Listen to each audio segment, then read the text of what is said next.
Hello दोस्तों, आप सभी का स्वागत है आपके अपने YouTube चैनल देवरिया एजुकेशन पर।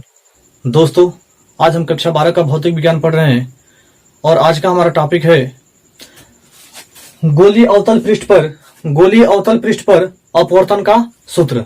आज का हमारा टॉपिक है गोलीय अवतल पृष्ठ पर अपवर्तन का सूत्र। आज देखिए, आज जो हम टॉपिक पढ़ने जा रहे हैं एग्जाम की दृष्टि से, अगर 12वीं का आपको एग्जाम देना है तो एग्जाम की दृष्टि से ये वेरी वेरी इंपॉर्टेंट क्वेश्चन है। 5 नंबर का हर साल पूछा जाता है। ये जो प्रश्न है ये हर साल पूछा जाता है। ये जो सूत्र निकालने के लिए इसका जो डेरिवेशन आता है हर साल पूछा जाता है 5 नंबर का। इसलिए वीडियो थोड़ा सा लंबा जरूर होगा, लेकिन आप धैर्य बनाकर इसको देखिए। उम्मीद एकदम 100% आपको समझ में आएगा। अगर नहीं समझ में आएगा तो वीडियो को एक बार और देख सकते हैं या फिर कमेंट करके बताइए, इससे और आसान तरीके में आपको बताया जाएगा। चलिए, गोलीय अवतल पृष्ठ पर अपवर्तन का सूत्र हम पढ़ रहे हैं। अवतल पृष्ठ पर देखिए कौन सा पृष्ठ लिए हम लोग, अवतल पृष्ठ पर। तो सबसे पहले हम एक अवतल पृष्ठ का निर्माण करते हैं। सबसे पहले हम एक अवतल पृष्ठ का निर्माण करें। यह हो गया अवतल पृष्ठ। इसको थोड़ा आप लोग सीधा बनाइएगा। यह हो गया एक अवतल पृष्ठ और यह हो गया इसका मुख्य अक्ष। ये तो अवतल पृष्ठ हो गया और ये क्या हो गया इसका मुख्य अक्ष। और इस बिंदु को क्या कहते हैं हम, लेंस के मध्य बिंदु को हम क्या कहते हैं, P, जिसे हम ध्रुव कहते हैं। लेंस का ध्रुव, ये अवतल पृष्ठ का क्या है, ध्रुव है। और इधर कहीं इसका वक्रता केंद्र होगा। इधर कहीं इसका क्या होगा, वक्रता केंद्र, जिसे हम C से प्रदर्शित करते हैं। चलिए, आप एक प्रमेय पढ़े होंगे कि अगर वृत्त के केंद्र से अगर त्रिज्या को मिला दिया जाए तो त्रिज्या जो होती है वृत्त पर लंब होती है। अगर मान लीजिए कोई वृत्त है, इधर देखिए थोड़ा सा, ये मान लीजिए कोई वृत्त है, अगर इसके केंद्र को इसके त्रिज्या को क्या करते हैं हम, इसकी परिधि से मिला दें तो यह जो त्रिज्या होती है इसकी परिधि पर क्या होती है, लंब होती है। तो ये लेंस जो होता है एक तरह का क्या है, गोली लेंस है, गोलीय अवतल पृष्ठ है। तो इसका मतलब ये गोलाकार होगा, इसे गोलाकार है। जब गोलाकार होगा तो इसके केंद्र को हम क्या कहते हैं, वक्रता केंद्र। अगर यहां से हम क्या करते हैं, किसी भी बिंदु पर अगर मिलाएं तो ये क्या होगी, जो त्रिज्या एक तरह की त्रिज्या होगी ना, और जो त्रिज्या होगी वो क्या होगी, इस पर लंब होगी। तो उसके लिए थोड़ा सा ध्यान दीजिएगा आप लोग। चलिए, सबसे पहले इसका हम नाम देते हैं। इसका नाम मान लीजिए एस डैश। मान लेते हैं कि इसके मुख्य अक्ष पर एक बिंदु वस्तु O रखा गया है। इसके मुख्य अक्ष पर एक वस्तु क्या रखा गया है, O, जिससे 2 किरणें भेजी जा रहे हैं। इस पृष्ठ पर 2 किरणें हम लोग भेज रहे हैं। तो आप जानते हैं कि जैसे ही अवतल पृष्ठ पर पहुंचेगा, जैसे ही क्या होगा, अवतल पृष्ठ पर पहुंचेगा तो यहाँ पर क्या हो जाएगी, अपवर्तन की घटना घटित हो जाएगी। क्योंकि हम अपवर्तन के लिए पढ़ रहे हैं, इसलिए क्या होगा, यहाँ पर जो घटना घटित होगी, कौन सी घटना घटित होगी, अपवर्तन की। और आप जानते हैं, अपवर्तन के बारे में पढ़ चुके थे कि जब प्रकाश किरण किसी एक माध्यम से दूसरे माध्यम में जाती है तो उसकी चाल क्या होती है, उसकी वेग और दिशा दोनों क्या होते हैं, परिवर्तित हो जाते हैं। वेग भी बदल जाता है और उनकी दिशा भी बदल जाती है। अगर मान लीजिए इधर वाला जो माध्यम है N1, इसको हम कहते हैं सघन माध्यम, और इधर जो सघन माध्यम है, इधर विरल माध्यम ले ले, इधर विरल माध्यम ले लिया जाए और इधर ले लिया जाए N2। इसको मिटा दीजिए, तो आपको समझाने के लिए बताए थे। N2 इसको कहते हैं हम सघन माध्यम, N2 को कह दिया जाए सघन माध्यम। यह जो माध्यम है कौन सा माध्यम है, सघन माध्यम है। चलिए, एक वस्तु लिए हम, सबसे पहले एक वस्तु लिए, यहां से एक किरण भेजे और जैसे ही यहाँ पे लेंस के पृष्ठ पर पहुंचा, जैसे ही इस पृष्ठ पर, अवतल पृष्ठ पर पहुंचा, ये क्या हो जाएगी, यहाँ से अपवर्तन की घटना के पश्चात क्या हो जाएगी, इसकी वेग और दिशा दोनों परिवर्तित हो गई। वेग और दिशा दोनों क्या हो जाएगी, बदल जाएगी। और इधर ना जाकर क्या होगी, ये अपने, इसको जाना तो चाहिए इधर, लेकिन चला जाएगा किधर, इसको जाना चाहिए इस साइड, लेकिन ये चला जाएगा किधर, यहाँ से वेग और दिशा दोनों बदल जाए। आप जानते हैं कि जब विरल माध्यम से, अब यहाँ पे एक हम क्या करते हैं, इसको मिला दे ताकि यहाँ पर एक लंब का निर्माण हो जाए। इसको जब हम इससे मिला दें तो यहाँ पर एक क्या खींच दिए हम लोग, लंब। और आप जानते हैं जब आपको पढ़ा रहे थे अपवर्तन आपको पढ़ाए थे, यहाँ पर थोड़ा सा देखिए, जब प्रकाश किरण एक माध्यम से दूसरे माध्यम में जाती है तो उसकी वेग और दिशाएं दोनों क्या होती है, बदल जाती है। इसको जाना चाहिए इधर, लेकिन क्या होती है, इधर की ओर चली जाती है। इसकी वेग और दिशा दोनों क्या होती है, परिवर्तित हो जाती है। ये तो प्रकाश किरण। और आप जानते हैं इसको हम क्या कहते हैं, अभिलंब कहते हैं। लंब क्या है, चाहे अभिलंब, अभिलंब। और अभिलंब के साथ आपतित किरण, जो किरण जाकर टकराएगी, आपतित किरण जो कोण बनाती है उसे हम क्या कहते हैं, आपतन कोण आई। तो इसका मतलब यह अभिलंब हो गया। तो एक तो यह क्या हो गया, यह तो हो गया आपका अभिलंब, अभिलंब। यह हो गया आपका अभिलंब। और ये क्या हो गया, किरण यहाँ से भेज रहे हैं तो किरण जाकर टकरा जाती, यहाँ से किरण भेजते तो यहाँ पर टकराती, तो ये जो कोण बनता था इसे हम क्या कहते थे, आई कहते थे। यहाँ पर जो कोण बनेगा इसे भी क्या कहेंगे हम लोग, टोटल कोण को आई। यह कोण हो जाएगा आई, इसको इधर लिख लेते हैं हम लोग, कोण आई। और एक किरण इस मुख्य अक्ष पर, मुख्य अक्ष से ही इसको भेजते हैं। एक किरण को क्या भेजते हैं हम, एक मुख्य अक्ष से ही, क्योंकि आप जानते हैं कि प्रतिबिंब प्राप्त करने के लिए कम से कम 2 किरणें जाना आवश्यक होती है। तो एक किरण को और भेजते हैं जो इस मुख्य अक्ष पर ही होकर जाती है, इस मुख्य अक्ष पर होकर जाती है। तो एक किरण इधर चली गई। अब देखने, यहां पर देखने को क्या मिलेगा कि जब इसको आगे चली गई तो ये दोनों किरण, एक किरण इधर चली गई और एक किरण इधर जा रही है। एक किरण तो इधर जा रही है, एक किरण कहां जा रही है, इधर की ओर जा रही है। तो ये कहीं एक दूसरे को काटेंगे ही नहीं, एक दूसरे को काटेंगे नहीं। उस स्थिति में हम क्या करेंगे, इसको पीछे की ओर बढ़ाएंगे। और जब काटेगी नहीं तो प्रतिबिंब प्राप्त ही नहीं होगा। तो इसको क्या करेंगे, हम पीछे की ओर बढ़ाएंगे। यह जो किरण है इसको क्या करेंगे हम लोग, पीछे की ओर बढ़ाएंगे। मान लीजिए इधर यहाँ पर बढ़ाकर इसको यहाँ पर ला दिए, मिला देते हैं इसको।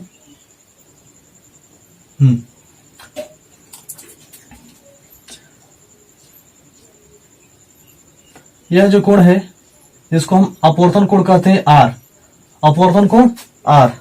और आप जानते हैं कि शीर्षाभिमुख कोण पढ़े होंगे आप लोग कि जब 2 रेखाएं एक दूसरे को प्रतिच्छेद करती है, जब 2 रेखाएं एक दूसरे को प्रतिच्छेद करती है तो उनके आमने सामने के कोण बराबर होते हैं। अगर यह कोण आई होगा तो यह कोण भी आई होगा, अगर यह कोण आर होगा तो यह कोण भी आर होगा। इस तरह हम कह सकते हैं कि अगर यह कोण आर है, यह कोण कितना है, आर है, तो ये वाला कोण जो होगा इनके बीच में, देखिए ये वाला कोण इसके बराबर होगा। ये वाला कोण क्या होगा, इस वाले के बराबर। मतलब ये वाला जो कोण होगा, ये वाला भाग इस रेखा के बीच जो बन रहा है वो कितना होगा, आर। अगर यह आर है तो यह भी कितना होगा, आर ही होगा। यहां तक उम्मीद करते हैं यहां तक समझ में आया होगा।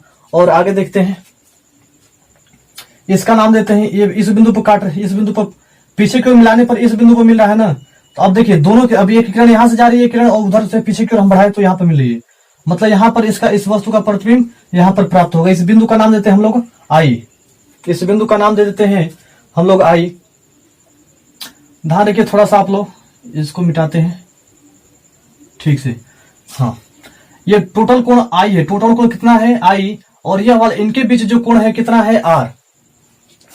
अब देखिए मान लेते हैं कि ये जो किरण है, मान लेते हैं ये वस्तु से किरणें जा रही है वो मुख्य अक्ष के साथ अल्फा, और ये प्रतिबिंब वाला जो किरण है वो बीटा, और जो हम लंब खींचे हैं, जो अभिलंब खींचे हैं वह कोण कितना बना रही है, गामा बना रही है। मुख्य अक्ष के साथ कितना कोण बना रही है, अल्फा, बीटा और गामा बना रही है। अब यहाँ पर एक काम और करते हैं कि हम यहाँ से क्या कर दें, इस बिंदु पर एक हम लंब का निर्माण कर दें। इसको हम नाम देते हैं यम, और इस बिंदु का नाम देते हैं हम यम। इस बिंदु को नाम देते हैं हम यम, और इस बिंदु का नाम देते हैं यम, ताकि आगे अभी हम जब निकालेंगे तो इससे हेल्प मिलेगा हम लोग को। तो चलिए आगे इसका डेरिवेशन करते हैं हम लोग। पहले चित्र के बारे में लिख लें। सबसे पहले लिखेंगे माना एस पी एस डैश, माना एस पी एस डैश एक अवतल पृष्ठ है। माना एस पी एस डैश एक अवतल पृष्ठ है। माना एस पी एस डैश एक, इसको मिटा के इधर लिख देते हैं N1 विरल। माना एस पी एस डैश एक अवतल पृष्ठ है, अवतल पृष्ठ है। इस अवतल पृष्ठ का जो ध्रुव है क्या है, कैपिटल P, वक्रता केंद्र कैपिटल C। लिखते हैं इस पृष्ठ का इस पृष्ठ का ध्रुव P, इस पृष्ठ का ध्रुव P तथा वक्रता केंद्र इसी को देख लिखना है। देखिए ये जो है वक्रता केंद्र है ना C तथा वक्रता केंद्र C है। आगे लिखते हैं इसके मुख्य अक्ष पर, इस ये क्या हो गया, इसकी जो रेखा हो गई क्या हो गई, इसकी मुख्य अक्ष हो गई। अब कहते हैं इसके मुख्य अक्ष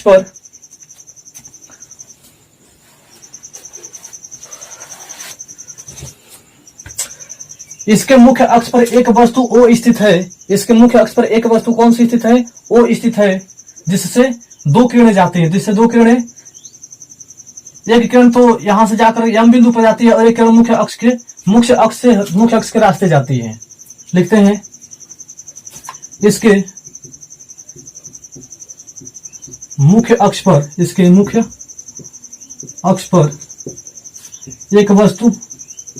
एक बिंदु वस्तु लिखिए, जो वस्तु है बिंदुवत आकार का है। एक बिंदु वस्तु O स्थित है, जिसका प्रतिबिंब कहां पर प्राप्त हो रहा है, यहां पर। जिसका प्रतिबिंब बस यहां पर लिख देते हैं, जिसका प्रतिबिंब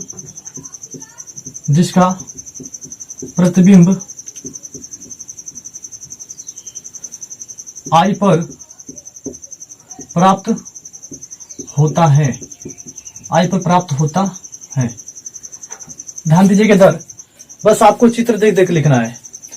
देखिए क्या लिखेंगे हम लोग, यस पी एस डैश एक गोली अवतल पृष्ठ। सबसे पहले लिखेंगे माना यस पी एस डैश एक गोली अवतल पृष्ठ है, जिसका ध्रुव P वक्रता केंद्र C, जिसका ध्रुव P तथा वक्रता केंद्र क्या है C। इसके मुख्य अक्ष पर एक वस्तु O रखी गई है, जिसका प्रतिबिंब I पर प्राप्त होता है, जिसका प्रतिबिंब I पर प्राप्त होता है। बस ये हो गया, चित्र के बारे में हम लोग लिख लिए। थोड़ा सा हम चित्र के बारे में मिटाते हैं ताकि जगह बने और आगे की डेरिवेशन हम लोग कर सकें।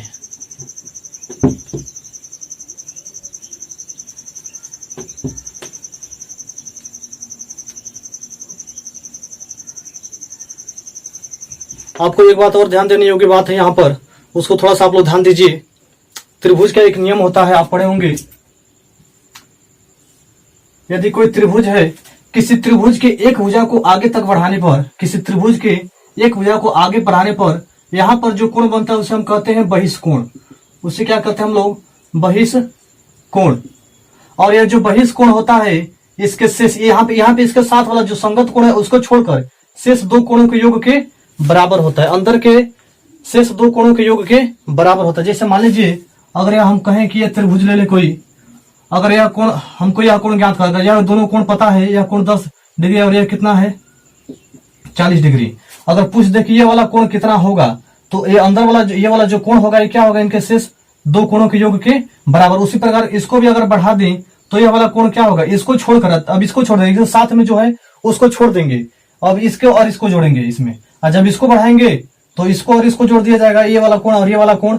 इसी प्रकार इसी त्रिभुज के नियम की सहायता से हम इस डेरिवेशन को आगे बढ़ाएंगे। तो चलिए हम लेते हैं सब हमारा टारगेट है यहाँ पर हम आपको टारगेट अपना बता देते हैं कि टारगेट क्या है हम लोग का टारगेट है कोण I का मान ज्ञात करना और कोण R का मान ज्ञात करना। कि कोण I का मान कितना होगा और कोण R का मान कितना होगा।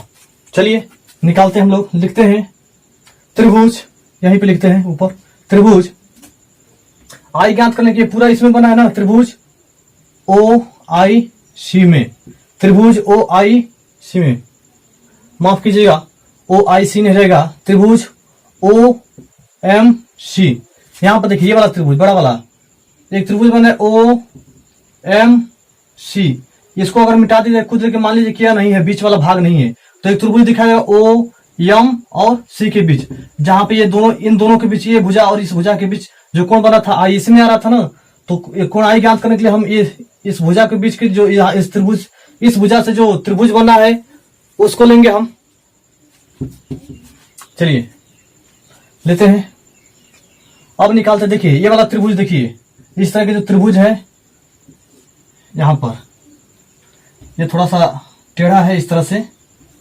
यह बिंदु देखिए, ये वाला पॉइंट M है और यह वाला ये वाला पॉइंट O है और ये वाला पॉइंट क्या है, C है। बीच वाला मान लीजिए ये जो आया था, ये वाला आया था, जो आई वाला आया था, इसको हम क्या कर दिए, मिटा दिए। देखिए कुछ के मान लीजिए ये वाला नहीं है, तो एक त्रिभुज दिखाई दे रहा है ना, OMC।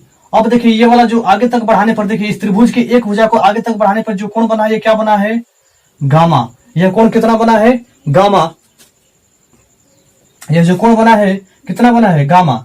तो अब यह कोण कितना किसके योग के बराबर होगा, इस वाले कोण के और इस वाले कोण के योगफल के बराबर होगा। तो देखिए, तो लिखते हैं OMC से गामा बराबर कितना हो जाएगा, गामा बराबर ये वाला कोण देखिए इस त्रिभुज में I और धन अल्फा, I प्लस अल्फा के बराबर होगा। किस नियम से, बहिष्कोण से, बहिष्कोण से, बहिष्कोण से। अब यहां से I का मान निकलना था, I बराबर कितना हो जाएगा, I बराबर हो जाएगा अल्फा माइनस, इसको उधर भेज देते हैं, I को इधर लेते हैं, I को उधर नहीं। देखिए क्या किया, यहां पर I को यहीं पे छोड़ दिया जाए, I को इसी साइड छोड़ दिया, एक अल्फा को उधर भेज दिया जाए इक्वल टू के, तो हो जाएगा गामा माइनस अल्फा, या फिर इसी को हम लिख सकते हैं I बराबर गामा माइनस अल्फा। समीकरण नंबर 1 यह हो गया, समीकरण नंबर 1। आगे चलते हैं। अब हमको I का मान तो मिल गया, अब ज्ञात करना है R का मान। अब हमको ज्ञात करना है R का मान। तो देखिए R किससे प्राप्त होगा, इन दोनों भुजाओं के बीच में बना है ना, इन दोनों भुजाओं के, ये वाला भुजा और इस वाले भुजा, तो इस त्रिभुज में लेंगे IMC में, लिखते हैं त्रिभुज IMC में, त्रिभुज IMC में निकालते हैं। इस त्रिभुज में देखिएगा, त्रिभुज IMC में, इसमें भी जो इसमें भी जो ये गामा बन रहा है, क्या हो रहा है, बहिष्कोण है। जो गामा बन रहा है क्या बन रहा है, बहिष्कोण। और ये जो बहिष्कोण है इस त्रिभुज के, देखिए ये वाला त्रिभुज जो लिए R और बीटा के बराबर होगा। R आधन, माफ कीजिएगा अल्फा लिख दिया गया है, R आधन बीटा के बराबर होगा। अब यहां से R का मान निकालते तो बीटा को इधर भेज दें, तो गामा माइनस बीटा बराबर R। इसी बात को हम लिख सकते हैं R बराबर गामा माइनस बीटा। समीकरण नंबर 2 यह हो गया, समीकरण नंबर 2। आगे देखते हैं, डेरिवेशन को आगे करते हैं। इसको इधर लिखा जाए, इधर थोड़ा सा मिटाया जाए, इधर का भाग थोड़ा सा मिटाकर इधर डेरिवेशन को हम इधर लिखते हैं। ये वाला थोड़ा सा मिटा देते हैं इधर, ताकि जगह बन जाए जिससे हम आसानी से डेरिवेशन को कर सकें। चलिए इधर क्यों लिखते हैं हम लोग साइड में। हमको समीकरण देखिए, यहाँ पे R का मान मिल गया जिसको हम समीकरण 2 मान लिया, और यहाँ पे I का मान मिल गया जिसको हम क्या मान लिया, समीकरण 1। अब लिखते हैं स्नेल के नियम से, स्नेल के नियम से। स्नेल का नियम क्या होता है, sine I equal to sine I बटे साइन R, साइन I बटे साइन R बराबर होता है N2 अपान N1। स्नेल के नियम से हम जानते हैं कि साइन I बटे साइन R बराबर होता है N2 upon N1। Sine I बटे साइन R बराबर क्या होता है, N2 अपान N1। लिखें, यदि I तथा R सूक्ष्म हो, बहुत छोटे हो, I तथा R सूक्ष्म हो, जब भी हम कोण को सूक्ष्म लेते हैं तो वहां से जो त्रिकोणमितीय अनुपात है वो क्या होता है, खत्म होता है। बस क्या बचता है, उसका एंगल ही बचता है, उसका कोण ही बचता है। तो यहाँ पे बच जाएगा I बटे R बराबर N2 अपान N1। यहां से गुणा कीजिए, इधर क्रॉस मल्टीप्लाई, तो N1I बराबर N2 R। यह हो गया हमारा, इसको हम मान लेते हैं समीकरण नंबर 3। इसको हम मान लेते हैं समीकरण नंबर 3। अब चलिए देखिए, I भी है, इसमें R भी आ गया। अब यहां से हम लोग I और R का मान पता है। I का मान कितना है, I का मान गामा माइनस अल्फा और R का मान है गामा माइनस बीटा। तो लिखते हैं समीकरण 1 व समीकरण 1 व 2 से, समीकरण 1 व समीकरण 2 से, समीकरण 1 व समीकरण 2 से, समीकरण 1 व समीकरण 2 का मान किस में रख रहे हैं, हम इस समीकरण 3 में रख रहे हैं। हमको I का मान पता है, I का मान है देखिए यहाँ पर गामा माइनस अल्फा, और R का मान है गामा माइनस बीटा। इसको I मत समझिएगा आप लोग। N1 I का मान कितना है, गामा माइनस अल्फा बराबर N2 को छोड़ देते हैं, और आर का मान कितना है, आर का मान देखिए यहां पर, आर का मान है gamma minus beta, gamma minus beta. चलिए इसका हम गुणा कर लेते हैं अंदर, तो यह हो जाएगा n1 gamma minus n1 alpha. इधर गुणा कर ले हम लोग तो यह क्या हो जाएगा n2 gamma minus n2 beta. अब अल्फा ये जो गामा वाला दिखाई दे रहा है, देखिए गामा दो जगह दिखाई दे रहा है यहां पर भी। दोस्तों यदि आप इसका एक स्क्रीनशॉट लेना चाहते हैं तो आप एक स्क्रीनशॉट ले लीजिए। चलिए इधर वाला मिटाते हैं अब।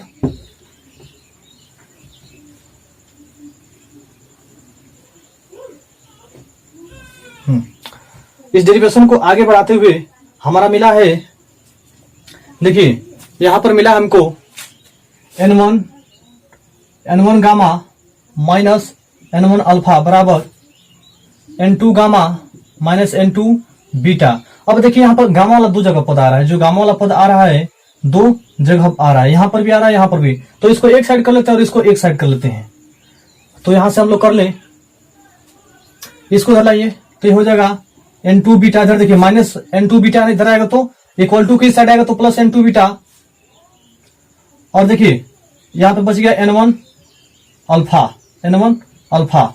अब देखिए इसको हम इक्वल टू को उस साइड ले जा रहे हैं, तो इधर तो n2 गामा ये है आपका पहले से, n2 गामा माइनस ये गामा वाला पद उधर जा रहा है, तो इधर प्लस है उधर जाएगा तो क्या हो जाएगा माइनस हो जाएगा ना, n1 गामा। अब देखिए थोड़ा सा हम लोग इसको और बढ़ा लेते हैं यहां पर, n2 beta minus n1 alpha. अब इसमें से देखिए कुछ कॉमन दिखाई दे रहा है, इसमें से कॉमन हमको दिखाई दे रहा है गामा, तो बच गया n2 माइनस n1। हमारे पास बच गया यहां पर n2 माइनस n1। इधर वाला मिटाते हैं।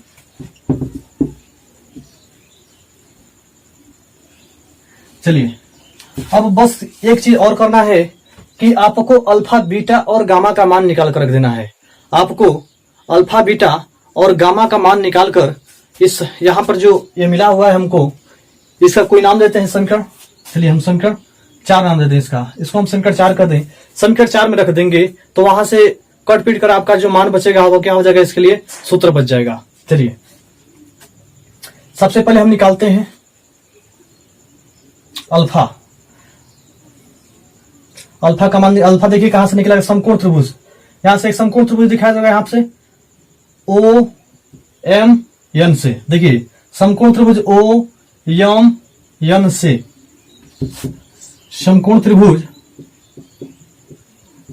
त्रिभुज यहां पे लंब डालें तो यहाँ पर 90 डिग्री कोण बना रहा है, इसलिए क्या हो जाएगा समकोण त्रिभुज OMN से, समकोण त्रिभुज OMN से। अब देखिए कोण यहां पर बना है ना, तो कोण के सामने भुजा क्या कहलाती है, लंब। तो हम जब भी हम अल्फा निकालेंगे तो यहां से अल्फा बराबर क्या हो जाएगा, tan अल्फा। जब भी हम अल्फा या किसी भी कोण को निकालेंगे तो हम सामान्यतः tan का ही प्रयोग करते हैं। त्रिकोणमितीय अनुपात में जो tan थीटा होता है, tan होता है, उसी का हम क्या करते हैं, प्रयोग करते हैं। तो अल्फा बराबर tan अल्फा, और ये किसके बराबर, देखिए tan अल्फा बराबर होता है, सूत्र होता है इसका लंब बटे आधार। चलिए अब देखते हैं लंब कितना है इसके लिए।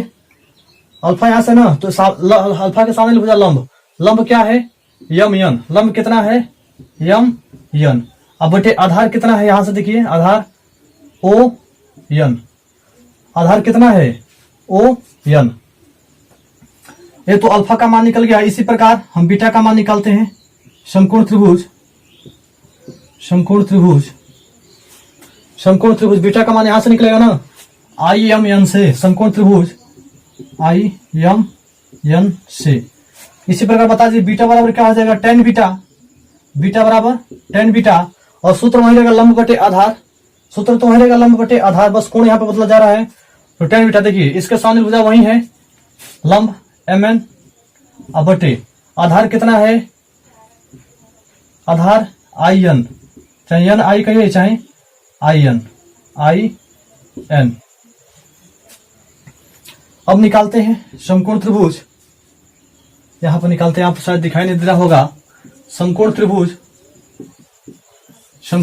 इसके लिए हम ये वाला देखिए CMN से, समकोण त्रिभुज, चाहे MNC से कहिए चाहे CMN से कहिए, समकोण त्रिभुज समकोण त्रिभुज CN M चाहे MNC, बात एक ही है, इसका बस नाम लिखना है। अब देखिए इसको निकालना है ये वाला, तो यहां पर देखिए गामा बराबर क्या हो जाएगा, tan गामा, गामा बराबर tan गामा आया, और किसके बराबर हो जाएगा, लंब बटे आधार, लंब बटे आधार। लंब कितना है MN, इसमें भी लंब है, और आधार CN, आधार कितना है CN, यहां पर आधार मिल गया आपको CN।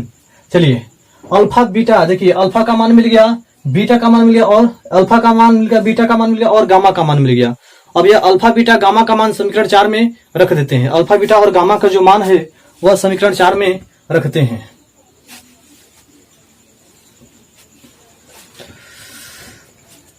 चलिए अल्फा बीटा गामा का मान समीकरण 4 में रखते हैं। कहां गए समीकरण 4, यहां पर है, देखिए समीकरण 4 यहां रहा। N2 को छोड़ते हैं, देखिए बीटा का मान कितना है, MN बटे IN, MN बटे IN, कोई दिक्कत।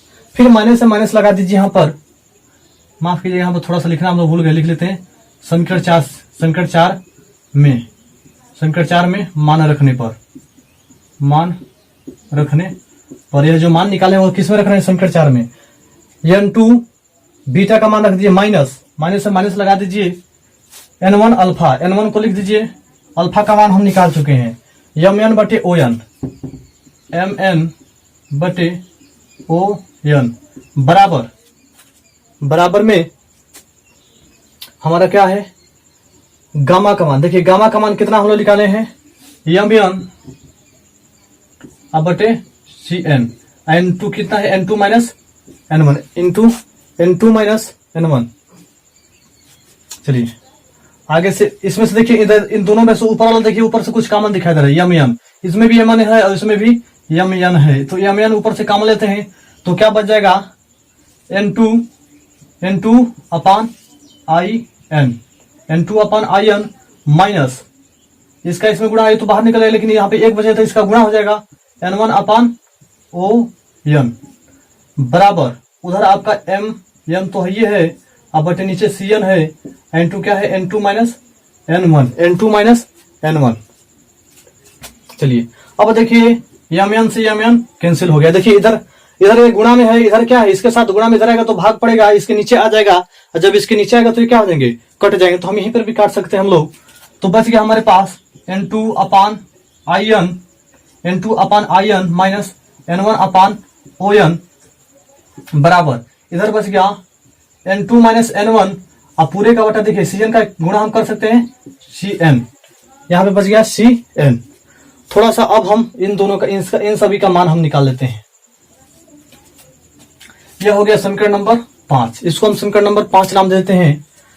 अब देखिए हमको मान निकालना है IN का, और मान निकालना है ON का। आप इसका स्क्रीनशॉट ले लीजिए अगर लेना चाहेंगे तो M बिंदु है P के समीप हो, उस स्थिति में P और M दोनों एक ही बिंदु पर स्थित होंगे। यह जो P है, यह जो P बिंदु है और N बिंदु दोनों क्या हो जाएंगे, इसी बिंदु पर आ जाएंगे। तो जब इस बिंदु पर आएंगे उस स्थिति में क्या होगा, लिखेंगे देखिए, यदि M बिंदु P के समीप हो, यदि यह M बिंदु P के समीप हो, उस स्थिति में क्या होगा कि P लिखेंगे, उस स्थिति